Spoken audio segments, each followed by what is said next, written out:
আমাদের যে প্রচেষ্টা ফায়ার সার্ভিস রিক্রুটমেন্টটা 2022 সালে শুরু হয়েছে, আজকে 5 বছর হয়েছে, কিন্তু রিটেন এক্সাম একবার দেওয়ার পরেও রিটেন এক্সামটা 4 বছর পরে এটা আবার ক্যান্সেল করা হয়েছে। কিন্তু আবার রিটেন এক্সাম নেওয়া হয়েছে 2025 সালে, কিন্তু কাজ পর্যন্ত এটা কমপ্লিট করা হয়নি। সরকার তাদের, গভর্নমেন্ট তাদের, কেন্দ্র তারা, স্টেটও তারা এবং ডিপার্টমেন্টও তাদের, ফাইন্যান্সও তাদের, মানে কেন এত দেরি হইব ভাই? একটা ইলেকশন আজকে শুরু হলো, কালকে দিয়ে এটার ফলাফল আয় পরে 1 মাসের মধ্যে, কিন্তু 304টা ফায়ারম্যান পোস্ট নিয়োগ করতে 4 বছর 5 বছর কেন লাগতেছে? তারা সিস্টেমের মধ্যে এত ঢিলাই করছে। তারা কেন আবার সিএম স্যার বলছে যে 4 বছর 5 বছর পরে সময় চলছে ভাই। একজন লোক যখন লেবারের কাজ করে, সারাদিন যখন কাজ করে, তাদের জন্য একটা বছর না অনেক বছরের মতন যায়, কিন্তু যারা এসির তলে বইয়া খায় তারা তো ভাই এই সময়টা বুঝতো না, বছরটা আইয়ার যায় তার কাছে। এখন ধরেন 4 বছরের মধ্যে অনেকের মা বাপ চলে গেছে, কিন্তু অনেক কষ্ট করে তারা পড়াইছে, কিন্তু চাকরিটা হয়েছে না। কিন্তু এই যে মরে গেল তারা কি ফিরে আনন্দ দেবো? কিন্তু আমরা যদি এইভাবে বছরের পর বছর অতিক্রম করে, তাহলে আমরা কিভাবে হইবো ভাই?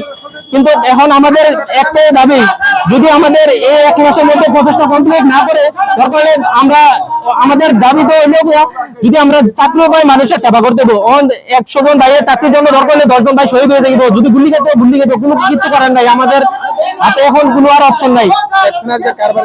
এখন আমরা মাননীয় মুখ্যমন্ত্রী সিএম স্যারের কাছে আমরা দেখা করার চেষ্টা করছি, আমরা অ্যাপয়েন্টমেন্ট দেয় না, হেল্পলাইনে কল করছি, হেল্পলাইনেও আমরা যোগাযোগ করার চেষ্টা করছি, কিন্তু পাইতেছি না। কিন্তু আমরা যখন ডিপার্টমেন্টে যাই, বলে আমাদের ফাইন্যান্স অ্যাপ্রুভাল পাচ্ছে না, আমাদের গভর্নমেন্ট থেকে অনেকগুলো ফাইল আছে, এগুলোতে সিগনেচার হচ্ছে না। কেন ফাইলগুলো সিগনেচার হবে না? নোটিফিকেশন তো আমাদের জন্য আইসি ফায়ার সার্ভিসের চাকরি আজকে 4-5 বছর হয়েছে, যেটা আমরা দিতেছে না। গভর্নমেন্ট আমরা 2বার এক্সাম নিয়েছে, কিন্তু এখনো কোনো ফিডব্যাক পাইতেছে না। গভর্নমেন্ট কইতাছে ডিপার্টমেন্টের কাছে আইলে হইতাছে গভর্নমেন্টে ছাড়ে না। এভাবে আমরা শুধু আপ-ডাউন করতেছে বিগত 4-5 বছর।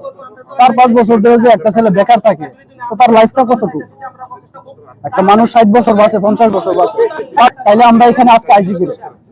যদি মুখ্য সিএম স্যার যদি এরকম করে থাকে, ঠিক আছে, ওনার কথা রাইট, তাহলে আজকে আমরা এখানে আইসি করি।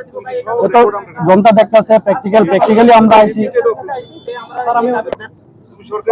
এটা আমরা যতটুকু জানি, আমরা যখন আমরা ডিপার্টমেন্টের কাছে আই, ডিপার্টমেন্টকে গভর্নমেন্ট ছাড়া না, পত্রিকা দিব, তোমরা আন্দোলন করো না, গভর্নমেন্ট করতেছে, এটা ডিপার্টমেন্টের দেওয়া লাগছে। ডিপার্টমেন্টের দেওয়া আমরা ডিপার্টমেন্টে ওইদিকে ধাক্কা দেয়, গভর্নমেন্ট ওইদিকে ধাক্কা দেয়, তাইলে আমরা যাবো কই? আমরা তো আর জায়গা চিনি না যে আমরা কই যাবো।